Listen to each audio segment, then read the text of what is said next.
Please be seated.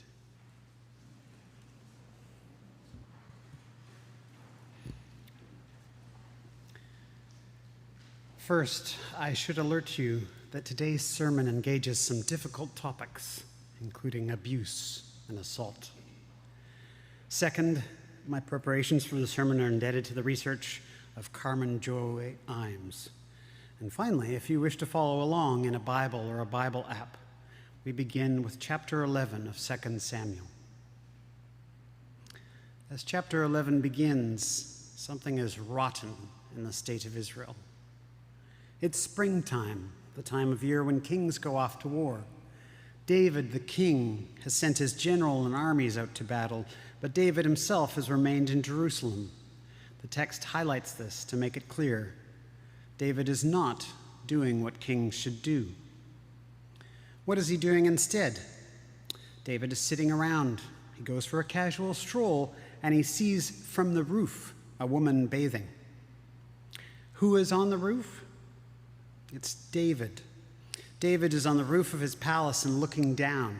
He is far above the woman he sees. She is bathing either in private or possibly in public with clothes on, a practice that persists in some countries today. Either way, there's no reason to think that she's doing anything seductive. Rather, verse 4 indicates she was ritually purifying herself after her period had finished, as commanded by Torah, God's law. In other words, this woman is a righteous Hebrew who obeys the law. Hardly scandalous. She's also not currently pregnant. But David doesn't care about that. He thinks she's attractive, and he asks her name. His staff reports that her name is Bathsheba, the wife of Uriah. In other words, she's married. She's not available. David doesn't care about that either. David has the power, so he sends messengers to get her, or as one translation puts it, fetch her. Now, you may have heard some interpretations claim that Bathsheba went willingly, and therefore this is a story about adultery, not abuse.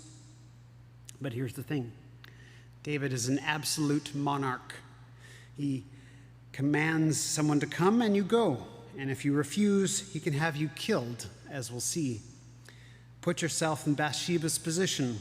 Say you live in modern-day Russia, and Putin's goons come to your door and say that he wants you. You are alone, and the ruler of your country can kill you or your loved ones without repercussions. Do you have a free choice? Can you safely say no? The text doesn't entertain this question because it's meaningless in this context. Bathsheba goes with David's agents. David forces himself on her. She goes home, and sometime later she messages David to say she is pregnant. At this point, David has a problem. Not because he regrets violating Bathsheba, but because if people notice she is pregnant while her husband is away, it could get messy. So David comes up with a plan to cover up what he did. He messages Joab, his general, to send him Bathsheba's husband, Uriah, who is at the front. When Uriah arrives, David casually chats him up and then urges him to go home to his wife. Uriah does not go home, instead sleeping at the palace entrance. Why? 20 chapters earlier in 1 Samuel, David commanded his soldiers to be celibate on missions. Uriah alludes to this when he tells the king that his fellow soldiers are camping in fields. And then he asks, "Shall I then go to my house to eat and drink and lie with my wife? As you live, I will not do such a thing." In other words, God forbid that I should indulge myself while my comrades fight and die. The text is telling us that Uriah is a good man. He is loyal to his brothers in arms, and he takes his commands of his king more seriously than the king himself. He refuses David's suggestions. Thus, he must die. In an act of Shakespearean cruelty, David asks Uriah to deliver his own death sentence, a message for his general, Joab, to put Uriah in the hardest fighting and then abandoned him. Dutiful Uriah delivers the letter. General Joab follows David's instructions, and Uriah is liquidated, as are other soldiers. Collateral damage for the cover-up to succeed. Bathsheba hears of Uriah's death and mourns for her husband. But as soon as the allotted time of mourning is over, verse 27, David has her brought to his house. Just like before, David has her fetched. She becomes David's latest wife and gives birth to a son. Does Bathsheba want any of this? The text doesn't say, because again, it doesn't matter in this context. She's a widow who became pregnant while her husband was away at war. Even if she isn't stoned to death, she can expect that the shame and stigma around her, despite being entirely undeserved, will ruin the rest of her life. She has no good choices and therefore no free choices. David can make her his wife by royal decree and extortion, and there's nothing she can do about it. It's a grim story, isn't it? And there seems to be no hope of justice, except at the end of chapter 11, in the very last verse, God enters the story. The text says, "The thing that David had done displeased the Lord." Note that God is not displeased by what Bathsheba did or what David and Bathsheba did. David alone has provoked heaven. And so in chapter 12, God sends his prophet, Nathan, to tell David a parable. Nathan's parable is about two men, one rich and one poor. The poor man has a single lamb whom he loves, while the rich man has many flocks. Yet when the rich man has to entertain a guest, he does not draw on his own herd, but instead takes the poor man's only lamb. We as readers know that the parable is a commentary on David's actions, and so it's insulting that the prophet compares wives to sheep. But note, David doesn't realize the story is about him. He doesn't even know it's a parable. Nathan is telling it as if this is a real event happening in David's kingdom, and David accepts this. He explodes with anger. He says, "As the Lord lives, the man who has done this deserves to die." Why? Because he had no pity. Nathan has crafted a trap for David, and now he springs it. "You are the man," he tells the king. He then delivers a message from God. He condemns David for killing Uriah and taking his wife, and pronounces his doom. "The sword will never depart from your house." After that, David acknowledges his sin and tries to get God to relent, but his actions still have consequences. His first son with Bathsheba dies. One of his older sons, Ammon, forces himself on his sister Tamar, and then is killed by his brother Absalom. Then Absalom usurps the throne, there's a civil war, and many die. David regains the throne, but then there is a succession crisis. The chaos only ends when Nathan and Bathsheba work together to install her second son, Solomon, as king. All this evil and death just because his 7 wives wasn't enough for David. It's pathetic, but also sobering. Stories like this have happened again and again, including with notorious Anglican King Henry VIII. So what can we learn from this story in the Bible? As I read it, the passage sets up a clear contrast between Joab and Nathan.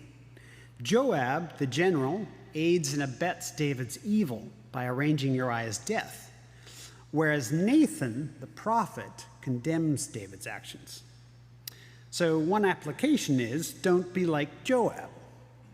Now you may think that's easy. Don't murder anyone to cover up abuse. Got it. Mission accomplished. But being like Joab can take many forms. As examples, there's the priest who asked abuse survivors, "What's your fault in this?" There's the teacher who says, "We're all sinners," when discussing a sexual predator. And then there's the bishop, who announces we have to guard against malicious complaints. All these sayings seem reasonable, but ultimately they sustain a culture of blaming victims and excusing abuse. Take malicious complaints. A dozen studies of different police forces have found that less than 5% of sexual assault allegations are false. Reliable numbers about churches are not available, but my guess is that the number is even lower. Why? Because as survivors know well, those who report abuse are far more likely to be ostracized and lose their church community than abusers. So why would anyone make up an allegation? Yet we let ourselves be convinced that false complaints are a big issue to avoid confronting the truth. There are abusers in our communities. They are charismatic and well-liked, and it is easy for us to be deceived by them because they tell us what we want to hear. What's the alternative? Be more like Nathan. Now, I'm not suggesting you take on the mantle of God and try to confront abusers, but there is something Nathan does that anyone can do. Note how, in the parable Nathan tells, he describes Bathsheba as a lamb, a symbol of innocence, the same symbol later used for Jesus, the Son of God. And notice how his view of Bathsheba's innocence does not depend on her actions. Even today, investigators will ask complainants why they didn't fight more, or say more, or wear more clothes, or stop speaking to their abuser, and on and on and on. There's no evidence Bathsheba fought or fled from David, and yet she's still innocent. It was David who objectified her body, who sexualized her religion, abused his power to force himself on her, and then abused his power again to cover it up. Thus, Nathan rightly says it was David's actions who were evil, not Bathsheba's. We can all be more like Nathan. If you hear an abuse story or even a rumor, don't minimize it. Don't help abusers by making excuses for their evil. Don't switch the subject to how your favorite actor or comedian was wrongly accused or canceled. Finally, for God's sake, don't pass along stories without permission, especially not to a person who's accused. Instead, listen, sympathize, and entertain the idea that someone could be an abuser. This may make you uncomfortable. It's especially unnerving if you know someone who's accused. Because of embarrassment, we don't like to think people we trust can fool us. But if you sit with this discomfort, instead of dismissing it or the person sharing their story, this uncomfortable feeling can lead you into solidarity with others who have been deceived and manipulated. God led Nathan to that solidarity with Bathsheba.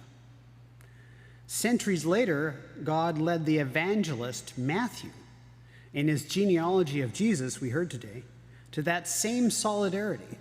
He describes Solomon's parents as David and the wife of Uriah, recalling for the very first Christians what David did. My hope is that God will lead us to a similar solidarity with people we know. I believe this solidarity can in turn lead to the transformation of our homes, our churches, and our communities into safer places for all.